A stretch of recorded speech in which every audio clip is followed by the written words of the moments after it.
What's happening, people? Hope you're keeping well. Welcome back to my channel. Delighted to say to you today, this is another video. We get wonderful YouTubers and content creators involved. I put two questions to prominent content creators today, and those are: number one, what changes should Tottenham make in the January transfer window, which is up and coming, and this includes outgoings and incomings. And number two, which is also linked, is that £100 million cash injection we saw by ENIC not too long ago. Where should that be spent and why? So those are the two questions, all to do with the up-and-coming January transfer window. New look Tottenham board, same owners. Will things change? Will things stay the same? So thank you to everyone that send me their thoughts, and I'm really looking forward to seeing what our fantastic YouTubers and content creators that are Tottenham fans have to say. But get involved, and if you're new, like, subscribe. Hope you enjoy this video. Let me know if you want to see more of these. Hello, it's Holly from Holly's Hot Spurs. Thank you, Harry, for asking me to be part of this video and answer these two questions. First of all, what changes do Spurs need to make in the January transfer window? I think we all know that we need to potentially get a left winger and someone to play up top that is confident. Don't get me wrong, I think Odobert is marvellous. I hope that he keeps coming out of his shell. I hope that he keeps taking players on. I just want another player that can play in that left wing, because I don't think we've managed to replace the likes of Sonny. It's going to be difficult, but I think we can go out there and get someone. Whether that can be done in January, I don't know. And then the second question was obviously the outgoings and incomings. So I've kind of alluded to that I want a left winger and probably a striker too, but that kind of leads me to say who my outgoing would be, and my number one outgoing I think will be Richarlison. Now, lots of people might say that's harsh, but sadly, the sad truth is, as much as he has so much passion, he can't deliver it when we need him to. It's been so long since Lanky's been out, and the most frustrating thing is, at the start of the season, he scored that worldie goal, and then from there it's kind of been plummeted all the way down. And I know, sadly, in this market of a massive price tag over his head, he is going to be laid on for criticism, but I just don't think we've managed to recuperate the kind of money and the player that we got for him. Obviously, the rumours is that Everton want him back. So be it. So yeah, for me, that's my number one outgoing, I think. In terms of incomings, like I say, a left winger and potentially, again, another striker. But this £100 million investment, I hope we use wisely. But yeah, that was quite a short, sweet section of mine, Harry.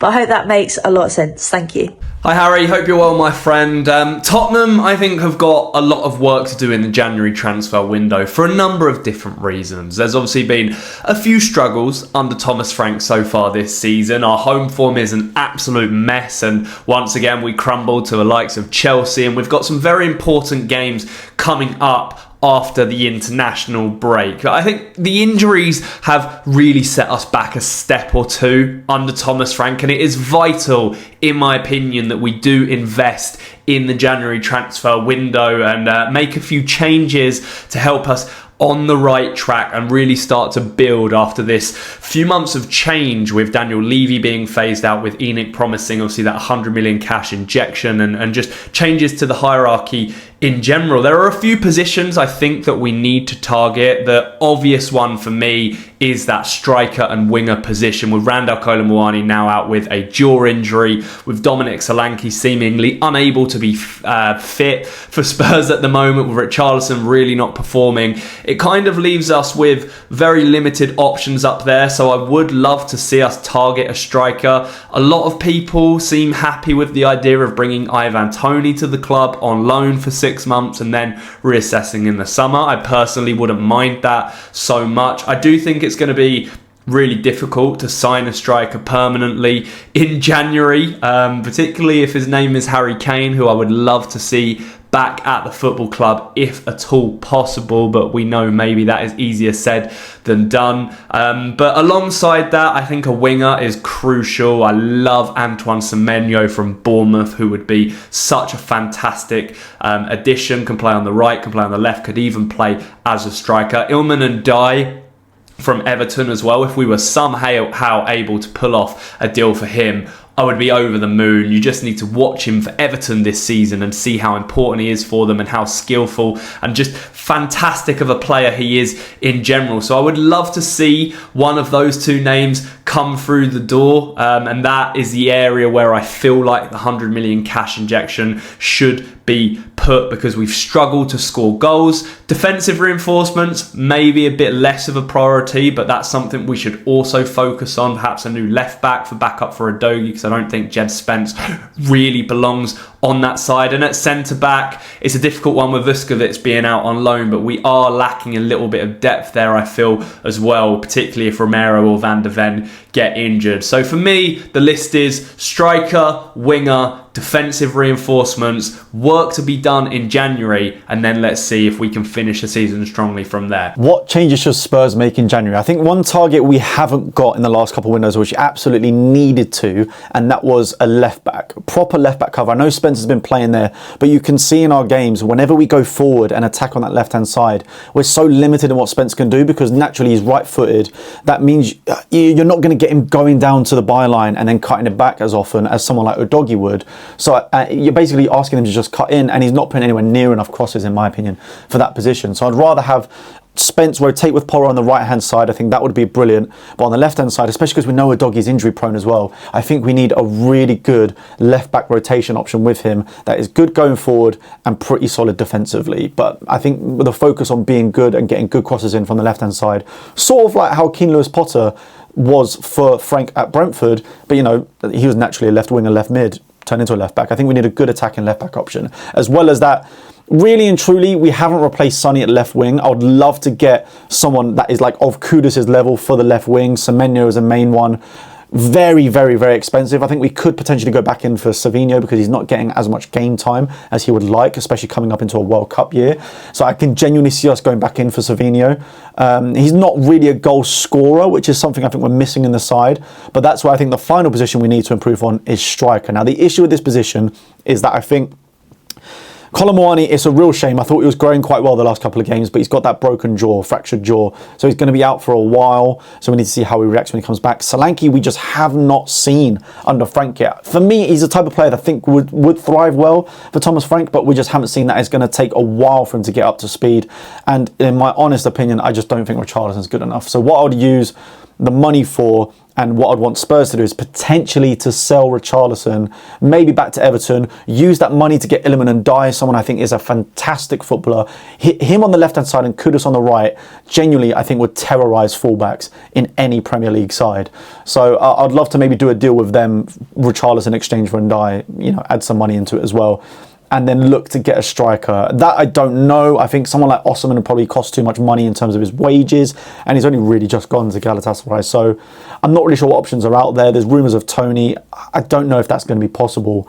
It might just be we have to stick with Solanke and Colin Moani for now. But other than that, I think those are the main positions we really need to strengthen. In the left wing, striker, left back. Hey, it's Marlon from Spurs Kings TV, and Harry has asked me 2 questions about Tottenham Hotspur, which I've kindly said I'll answer. So the first question is, what changes should Spurs make in January window, incomings and outgoings? This is an easy one for me. Look, we've obviously got a problem with Solanke and Moani, but they're not my major issue. I think for me, I just want a left winger. I think that's the main key to source of why it's not working. There's no balance in the team. I think if we need to get Dragoshin, Danso and Romero as a free. And then if we can, use Van de Ven as a left back. I've been saying this for some time, but Van de Ven's a great defender, but he's also an asset going forward. And I think he would bring that drive and balance going forward.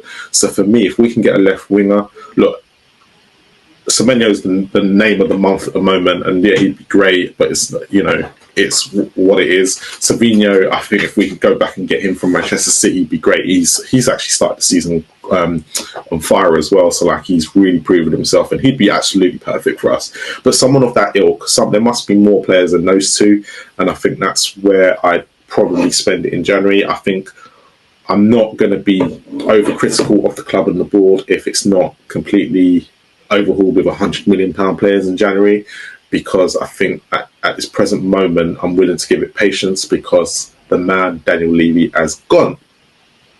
How should the 100 million injected by ENIC be spent, and why?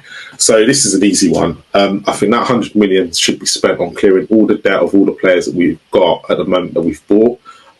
Clear that debt so it gives us more autonomy to go and spend it elsewhere on other players in the next coming year, and not worry about the debt that we've got hanging over our head. And that's what they need to do. They need to clear all the debt that we've got from future on the players that we've bought now and that are currently in the squad.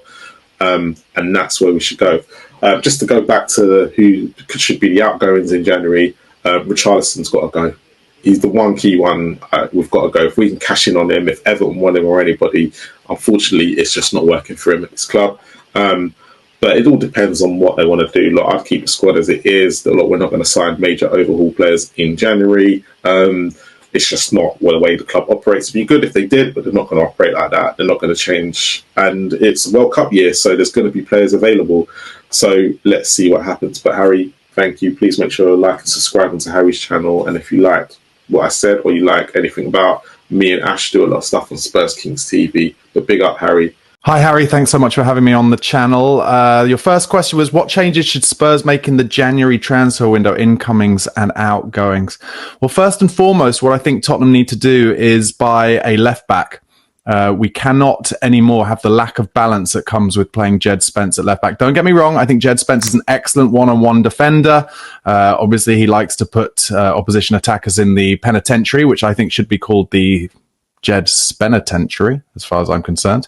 But his lack of balance on that side, his inability to use his left foot, even to the point where he insists on using the outside of his right foot if he's very sporadically going to try a pass down the line, just means it's incredibly easy for the opposition to press him backwards and sideways. And quite regularly, he's pushed backwards on his own touchline, where he has to play a ball back to Mickey van der Ven, who has to hack it clear or go back to the goalkeeper. And I just think it makes it far too easy. And you can really tell the difference when Destiny Udogie is available. The balance that he gives to both overlap and underlap has really made some excellent connections and chemistry between him, Wilson Odobert, Xavi Simons, and actually Randall Kolo Muani. The four of them, little kind of triangles, 1 and 2 touch stuff around the corner, really impressed me against Copenhagen. And, I'm recording this on the Tuesday after the Man United game. So I'm still kind of vaguely apoplectic at the team selection that Frank chose when he didn't play Udogie and Odobert together from the start against Man United. So for me, starting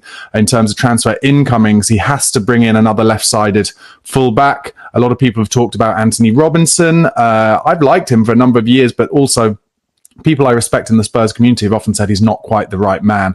So I'm not sure where they'll go there, but obviously Ben Davis can also offer us some balance there, but he's not getting on the pitch much these days either. So I'd say a left back is most important. Other than that, really, and this kind of ties into your second question, which is how should the £100 million from ENIC be spent this January, if indeed it's going to be spent, then I think, yes, they do have to drop something on a left back, as I said, but also I think they have to make a statement signing, really.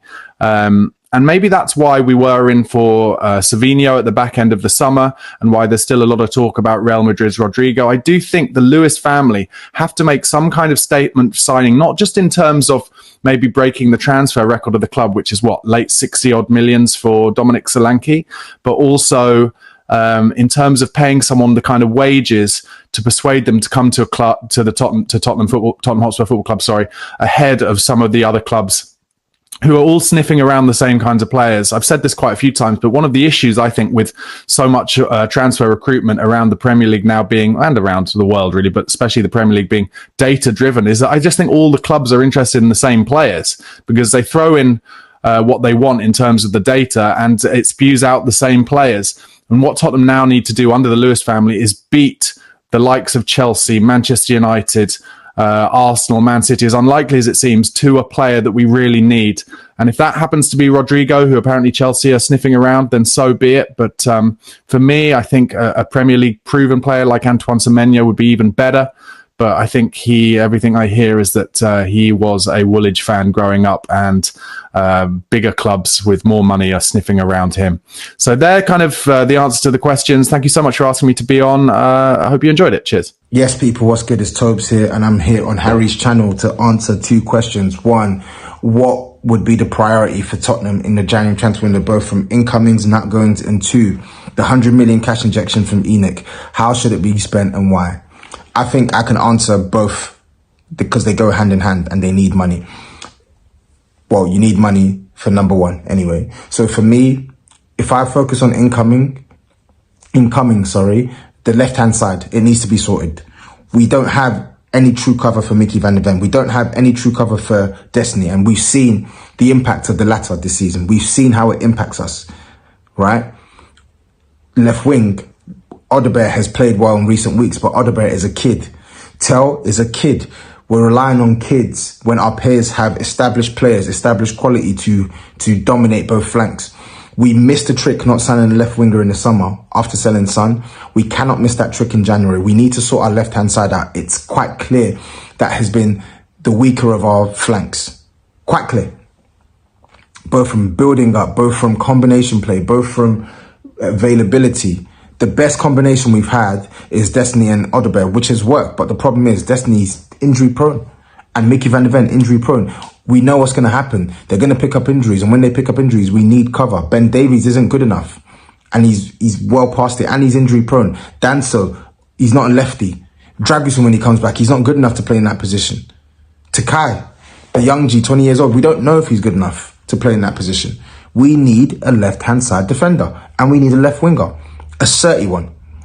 And then if there's a bonus midfield, we need a pass master. I said this in the summer. We needed a pass master. We still do. We need someone who can get the ball from the centre-backs and spray that ball all over the pitch with pressure on their back as well. Because that's one thing that our midfielders can't do. They can't spray the ball. And when there's pressure on their back, they go straight back to the defence. In terms of outgoings, for me, it depends on fitness. It's totally contingent on fitness, but I would look to sell Richarlison. I can't. If I had it my way, I'd sell Richarlison and Johnson, but unfortunately, I don't think we're in a position where we can sell both with the injuries that we've had in attack. But I would, at the very least, sell Richarlison, especially for signing a left winger. And I would use Tel as the backup striker for one of Moani or Solanke if neither are fit or available. Yeah. And then I'd look to try and release Ben Davies. Only God knows why we gave him a contract extension. He has no use or value on the pitch. He may have values off the pitch, but on the pitch, there's no value. There's no value at all. And then I would probably look to try and move on one of a Basuma, maybe a Basuma in the summer. Yeah, that would be it for me. Richarlison, Ben Davies, Basuma. Yeah, those would be the ones. How's it going, everyone? Hope you're all having a good day, no matter what time of day it is. My name is Wilsey. As you may know me from doing donut videos, to editing Harry Scarf's thumbnails, to his graphics, everything to do with the channel essentially. And Harry has politely asked me, as well as other Spurs content creators, to give my opinions on the questions that he's asked us. So one of the questions is, what changes should Spurs make in the January window? Incomings and outgoings. Now that is a very good question, and I think everyone will unanimously agree that Richarlison doesn't need to be sold in January. I don't think he offers much as a 9. He takes his chances, doesn't convert them into goals, and I just think he needs to be gone.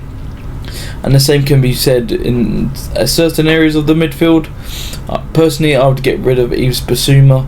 He's not really contributing much to the squad right now. I know he had that debacle of having 800 million stolen from his bank account, which obviously is terrible news, but on the footballing side of things, he's not being included into the squad, and I don't think he's got a good relationship with Frank. So in my opinion, we need to move him on in January. And I think our defence is solid, if not one of the best defences in the league. Maybe not by statistics, but by the squad and the depth that we have in it. We have Van der Ven, Romero, Danzo, and the fullbacks such as Porro and Spence and Udogie. So I don't think anything needs to be changed there. But if I were to get rid of any players, I would get rid of Yves Bissouma and Richarlison as a priority. And the second question is, how should the 100 million injected by ENIC be spent in January? Now, again, that is a very good question, and personally, I would bring in a number 9 top priority, because we don't really have much attacking threat at the minute, and I think we need to we need to solidify our attack, and having the complete 9 would fix all of our problems. A striker that could poach goals, convert any sorts of goals from any angles, areas. Just, we need a striker, and my pick would be Harry Kane, but considering how he's doing in Bayern at the minute and his form in Bayern, I don't think he would be looking at Tottenham anytime soon. But we do have a priority of buy on clause for him when we sign him over to Bayern. So hopefully, considering that his contract is ending next year, we could snap up a deal on him. But I'm not too sure we would get him in January. And if I were to pick anyone else as a striker, I think Jean-Philippe Mateta from Palace is a very good shout, because as stats can see, he's converting all of the goals in Palace, and he's just doing an all-round good job. So if I were to pick someone for now, it would probably be Antoine Semenyo from Bournemouth or Jean-Philippe Mateta from Palace. So that's my questions, guys. Hopefully you've enjoyed my segment, and hopefully you enjoyed the rest of the video too. Make sure to subscribe to Harry and follow me on all socials at Mr. Alex Willsey. So I hope you all have a good day and take care. See you later, guys. So, January is going to be a big month for Tottenham, because a lot of Spurs fans will tell you this season that we've not particularly clicked in terms of the style of football that we're playing. And I still think it's very early days. I still think we're doing relatively decent, you know, in the league. Obviously, we're out the League Cup. That's frustrating. Doing well in the Champions League. But we so need reinforcements. It's so clear. Straight away, I look at that team, and I think someone like Archie Gray could probably do with a loan. I know he's suffering with injuries a lot. I just don't think he's going to be getting many minutes right now. And I don't think he fits what we need right now in terms of bringing those sort of players in. I think someone like Scarlett needs a loan as well. You know, he got that assist. Well, he won that penalty in that Champions League game, and then Richarlison didn't let him take it. Richarlison, the most frustrating player ever, honestly. But in terms of reinforcements, I think Carragher actually said it right. Like, I love Palhinha. I think we should make Palhinha permanent right now. But you want him alongside a player who can carry the ball forwards. And obviously Bergvall is that player, sort of, when he's fit or when he's not like getting irate and losing the ball. But we need someone like an Elliot Anderson. I'm not saying an Elliot Anderson is going to come to Tottenham, or even Gibbs White. You know, Marinakis is a handful to deal with anyway, but we so need that sort of player. And I think if we can go and do that, then I think we'll start to see our fortunes change a little bit. You know, Xavi's not really clicked yet. And then I think because of a lot of the reliance on Kudus right now, I think we need to go and get maybe a left winger, or I don't know, maybe some more involvement of Tel. And then listen, there's a reason why we only made Moani alone. Moani is not going to be staying long term. I think if we're not going to sign a striker in January, we need to explore the possibility of getting a big striker in the summer. It's so pivotal, because I love Solanke. Solanke's fantastic, but he just does not stay fit enough in general. Now, this £100 million injection, this is very interesting. It's going to be a bit controversial with what I'm saying here. I don't think it should be viewed as transfer money. I think it should be viewed as a way of sort of lining everything across the club. You know, you've seen the backlash, rightly so, to Champions League tickets. You know, the Dortmund game was originally a Category A. The Copenhagen game didn't sell out. The Doncaster attendance was awful. I think that 100 million has to be put into the club in a way to sort of balance the books, to ensure that A, season ticket prices and ticket prices as a whole do not go up next season, and B, that fans actually feel valued and understood. Maybe you think about bringing concessions back in for over 65s. It's not just about the transfers, personally, so I'm thinking that, but of course we need a few new faces in January as well. What's up, guys? Luke here from Spotlight on Spurs. I just want to start the video off by saying a massive thank you to Harry for asking me to come on to give my opinion on the following two questions. So up first, what changes should Spurs make in the January window, incomings and outgoings? Obviously, in an ideal world, there are quite a few players that would probably end up leaving the club and also coming in January. However, it's a very tough window to do that amount of transfers. I definitely think that a left winger we are sure of. I think it was obviously a lot of players that were tracked in the winter, and we didn't manage to get any over the line. The last one obviously being Savinho, who ended up signing a new contract. Semenyo seems to be Liverpool or an Arsenal target, so maybe that one's out of the realms of possibility now. But I definitely think a left winger is a player that we need to get in to be able to make this team function in a better attacking sense. Depending on who goes out the door, you would expect that Basuma will be one, potentially leave. There's been a lot of conversations about Richarlison and the fact that Spurs probably also need to sign a striker. And I would also expect some sort of defensive cover, particularly in the fullback area. I think Porro at this moment in time is overplayed. And when he's overplayed, we often see a drop in his performances. And the fact that we've only got Porro, Spence and Udogie in the fullback areas, I definitely think that should be a position that we look to strengthen. even if it's just someone who's going to come in as a rotational player. And then the second question is, how should the £100 million injected by ENIC be spent, and why? Well, it'd be interesting to see whether that's all going to go on transfers. There's been a lot of conversations about players that Spurs should be signing in terms of £100 million players. I'm not so sure at this moment in time Spurs need to sign the £100 million players. I feel like we've got too many gaps in our squad where going and signing 2 at 50 is probably a better alternative to going and signing 1 at 100. Personally, however, I can completely understand if you're going for the absolute top level to be able to bring in a top level striker or a top level left winger and paying 100 million, then it could be something that elevates you, and then you obviously haven't got to go and look at purchasing another left winger for a few years, because that will be your star player for a long period of time. So that is the sort of position and my stance on it currently. I think the left wing position is definitely the priority. However, as I said, January is very, very difficult, but I would definitely expect to be bringing in some sort of defensive cover and potentially a central midfielder as well, as if Basuma is one that goes and makes way. If you haven't already done so, please make sure that you're liking the video and you are subbing to Harry's channel. Thanks again for having me on. See you again soon. Hi guys, it's Toby Took the Mad here. For incomings, I think we need to sign a left winger and a striker. Someone like Lookman, who we nearly signed in the summer, and probably someone like Ivan Toney, I think would be another really good signing, really, in that area of the pitch. Ivan Toney obviously played with Thomas Frank at Brentford, so they'll know each other, and Ivan Toney knows the Prem as well, so I think that would be a very good signing. I also think we need a fullback, because I think we need some reinforcements in that area of the pitch. For outgoings, I think we just need to get rid of some of the deadwood. I'm thinking of someone like Basuma, Ben Davis, Richarlison. I do love Richie, but I don't think he's suited for our team. For what I want to spend 100 million on, I think I want to spend it on an absolute star signing. Someone that makes you go wow and changes your team. I'm thinking of someone like Semenyo at the moment. Yeah, thank you. See you later. Hi Harry, hope you're well. Just a video about me answering your 2 questions. First question is around the transfer window, on what I think that we should spend on and whoever. I'm going to be honest with you, my opinion is up front, striker, centre forward. We definitely need more quality up front. I feel like we're at fault with not having that 100% quality there.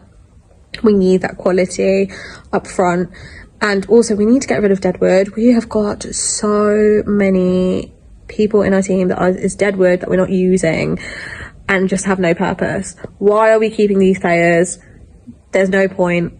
We've got players that are just sitting there doing absolutely nothing, and we're paying for their wage for them to do absolutely nothing. So we need to work on that, getting rid of them, selling them. Do I have a name in mind? No, I don't really have a name in mind in terms of like who I would bring in. However, I think we do need to bring in quality. We're at fault as well with like our team at the moment, because obviously we have got a lot of injuries. So we are missing people, which isn't great. However, we do need a range of options. We need to bring in that quality, because it's clear whenever we're playing, we do see that. We see that we are missing certain amounts of quality in our team. In terms of what to do with the money that's going to come in or has come in, again, spend it on players. Spend it on making our first team of quality. Don't spend it on stadium stuff like that. Like, what we've noticed in the past as well is us spending it on stadium things, or like, I don't know, just we need to spend it on our team. Spend it on bringing quality in. However, it does also, like, it depends on how much money that we get. Like, how much money are we going to be given to spend in the transfer window? I don't know on that flexibility. How are things going to look now that we've not got Levy in place? Like, is things going to look different in terms of like the flexibility? I don't know, but that's my opinion on that. So yeah, just definitely need to work on our team, building that team up, bringing that quality in. So then also Thomas Frank has more flexibility on who to use as well. But yeah, come on, you Spurs. I mean, look, the reality is he was picking up a side that did finish 17th, but also just won a European trophy. So on that basis, I think there was a feeling that we had to somehow most certainly improve the league form, most certainly, but also ride still the wave of winning a European trophy and try and continue that winning feeling inside and around the football club. I think it's fair to say, as things are right now, I think there still needs to be some convincing that Thomas Frank is the right manager long term for Tottenham. But what you can't argue is, from what we've seen so far, is that the team, despite at times conceding a lot of shots on target, do look, to some degree, a lot more solid than last season structurally. I think it's fair to say that right now they would be arguably failing the eye test in certain games, but we are better, certainly from attacking set pieces for certain. Defensively, coming into this international break, we've conceded a number of goals recently from them, but I think overall there has been a marked improvement. So you'd have to say at the moment it's still a work in progress. You know, we've got the best away form in the league going into playing Arsenal at the Emirates, which won't be an easy game despite our great away form in the Premier League. And look, in terms of the home form, yeah, it's been nowhere near good enough, has it really? You know, just the one win at home in the Premier League against newly promoted Burnley. I think it's fair to say that Manchester United in some parts was a marked improvement, the way we fought back from a goal down, but unfortunately at the end couldn't see the game out, which would have been Frank's statement home win in the Premier League. So look, there's a lot of work to do, most certainly on the home form. That has to drastically improve, because I think that's the mark of any manager really in terms of the Premier League. And if the club are looking to push on and accelerate progress, you need to have strong home form.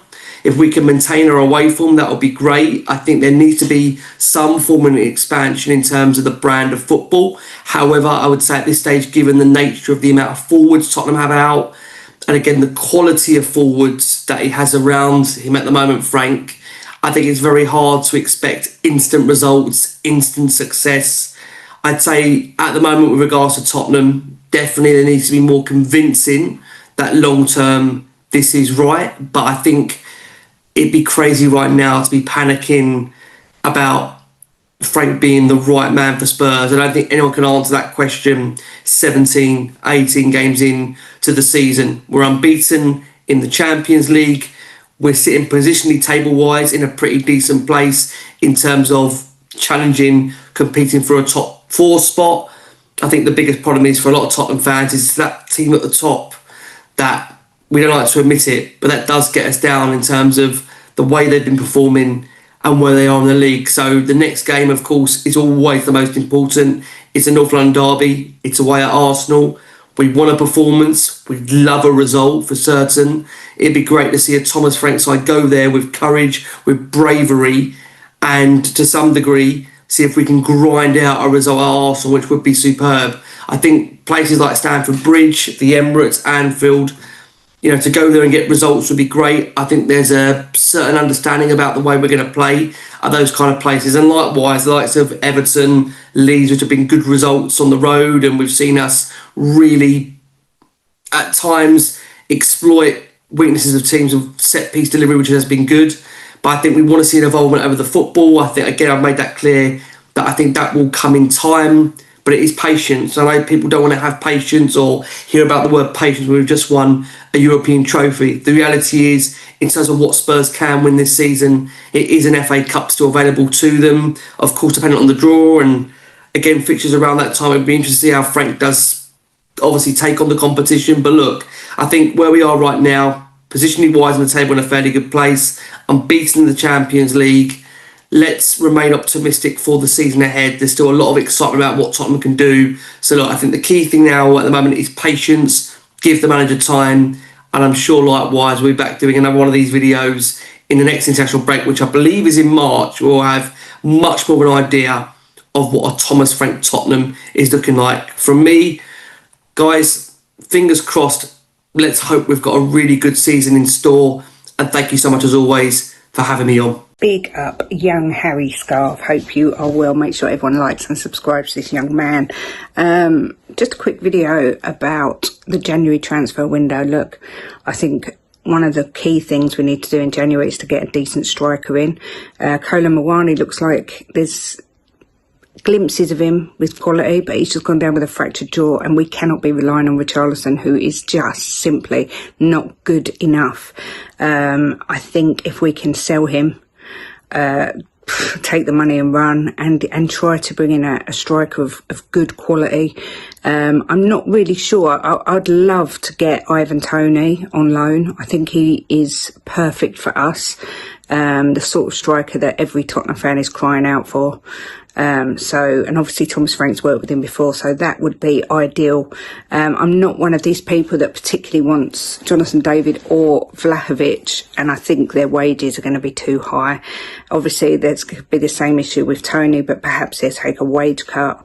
But I think we need to be getting rid of the average players like Richarlison, if there's any interest for someone like Brennan Johnson as well. I think the trouble with Spurs of recent years is we've gone for quantity over quality, and we need to be spending that 100 million injection on quality players. So whether that be one or two top quality players, rather than getting 4 or 5 average players. Johnson last year, obviously our top scorer. I just don't think he particularly fits into Frank's system. So yeah, I think in the January transfer window, it's the attack that we need to look at. Maybe a top left winger, so that we've got Kudus on the right and a top winger on the left, and most definitely a prolific striker, whether that be an Ivan Toney on loan or someone who, you know, I remember when we signed Sonny, I know, as a winger, none of us really knew that much about him, and look how he turned out. So let's wait and see. But yeah, I think the defence is looking good. I think the midfield is looking okay, but I think obviously we're missing Kulusevski and Madders, but I'm hoping Xavi Simons will come into his own very soon. But I think the attack is where we need to be spending that money, because it just looks a little bit toothless at times. And yeah, when you think back to the likes of Kane, Son, Defoe, Keane, Berbatov, Sheringham, all these, you know, attacking players that we've had, and we're looking now, and it's a little bit pitiful. So hopefully they will give him the money that he needs and the players that he wants, and we can carry on moving up the table. Make sure you subscribe to Harry, like the video, and as always, guys, come on you Spurs. What's happening, people? It's Darren Hart here, aka the Heartman, host of Tea Talk on Tottenham and a regular panelist on The Last Word on Spurs. So, if I was in control of Tottenham right now, what would I do in the January transfer window? First and foremost, I'd try and get rid of the dead weight. I feel like we've got a lot of people in our squad that are there just collecting paychecks. Solomon, a prime example, someone who I feel needs to get a permanent move in January if we can make that happen. I also feel that Dragishin, I feel that his agent was very vocal when we first bought him, and I feel that he's underachieved. Injury has affected him, but I also think his agent has not been his best helper. And I feel that probably now is a good time to release him and to try and cash in on all the interest that his agent likes to say he has. I feel that where we're still short, of course, everyone's going to highlight our number 9, and the idea of bringing someone in at number 9 would be a good option. I also feel we need a left back. I don't feel Ben Davies is a option at left back, the way we're playing currently, and I prefer Spence to be the backup right back, so him and Pedro Porro fight for that, because as I've noticed in Frank's system, when you play Spence on the left, as great as he is defensively, offensively, he comes inside, and I feel it's creating too much traffic in that area, and having a natural left-footed player on the left, at left back, I feel is ideally what we need. So we've got 100 mil in the bank now. What are we going to spend it on? As Spurs, there'll be lots of speculation, there'll be lots of rumours, 98% of it do not believe. I'd like to see Ivan Toney. That sounds like a viable option right now, and I feel like that's an affordable option for Spurs right now. And to be honest, I feel that's all we're going to do. I don't see much incomings. As much as we've got this money, January is a really bad time to try and make signings. Everyone that we're going to really want to buy from is going to be involved in some kind of high European competition. The only exciting prospect of a January transfer window right now is the World Cup at the end of the year. selling him a lot of players that are going to want minutes. So there could be more loans than there are buys. So watch this space, Spurs fan. Watch this space. Ivan Toney on loan. Calling it now. Hi Harry, hi everybody. Thanks for giving me an opportunity to speak on the subject. This is Ian from Spurs Diehards, talking about what we might do in the window, who should come, who should go, and what we perhaps ought to be spending or not spending, as the case may be. I mean, first of all, let's deal with the outgoings. Richarlison has really overstayed his welcome far too much, and I know it's a World Cup year, and if a player says, well, I'm not going, that really is the end of it. But maybe some tough love's needed by Thomas Frank here in saying, well, you're welcome to remain as long as you want, but you won't be in the squad. In fact, if you look at the Champions League for next year, as in 2026, I'd rather have Tell there than Richarlison. So that's the first thing. In terms of incomings, we know that the centre forward position still needs to be addressed, particularly as long as Solanke remains injured. Whether Tell and or Scarlett can step up, we don't know, but a top side has a top centre forward goal scorer. I don't have a particular name in mind. Rodrigo, yeah, maybe, but at £425,000 a week, is that the best way? We bust our transfer budget or our wages budget? I don't think so. We're looking, in my view, at a player like Semenyo that might cost us around £80 million. That's the kind of money I would expect the Lewis family to be willing to put up. It doesn't all have to be paid in one instalment. The big test, of course, for somebody like that is, does he want to come to Tottenham, particularly given he's supposedly a gooner, and we do not want to get involved in the kind of situation that we messed up so badly in the summer, with Eze chasing him for weeks only to him to decide where he was probably going all along, and that was to Arsenal. Last position, I still think we need to address that left side of the defence in terms of cover at left back, cover at left central defence. I've said on a number of streams anyway, I wish we'd play 3-5-2, and I think getting somebody in that position would be hugely advantageous in terms of flexibility of tactics. I'll throw one name at you, but he's out of contract in the summer, wouldn't cost a lot of money, and that's John Stones. Can still do a good job at left back, as indeed could Van de Ven, left centre half, and absolutely no fee, just wages. Don't always have to spend an arm and a leg to get the very best players out there. That's my take. We know January is not an easy window. I don't want us seeing blowing money for the sake of it. I'd rather the Lewis family kept their money in their pocket to the summer if we can't get the players that we need, and game changers at that.